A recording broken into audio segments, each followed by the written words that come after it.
আজকের এই ভিডিওটা অতি গুরুত্বপূর্ণ।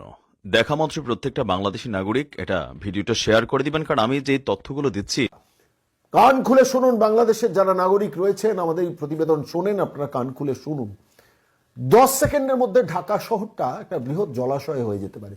একজন নাগরিকেরও বেঁচে থাকার কোনো সম্ভাবনা থাকবে না। কিসের জন্য জানেন? ভারতের হাতে যে অস্ত্র রয়েছে অগ্নি 5 মিসাইল। এতদিন আমরা কি বলেছি? আমরা জানিয়েছিলাম আপনাদের যে 3,500 কিলোমিটার দূরের ক্ষেপণাস্ত্র বহনকারী আরিয়ান্ত সেই মিসাইলটাকে বহন করতে পারেন সাবমেরিন। জলের তলা থেকে আচমকা উঠবে, উঠে মিসাইল উৎক্ষেপণ করবে এবং 3,500 কিলোমিটার পর্যন্ত রেঞ্জের যে কোনো লক্ষ্যবস্তুকে নিমেষে ধ্বংস করে জলের তলায় চলে যেতে পারবে সাবমেরিন।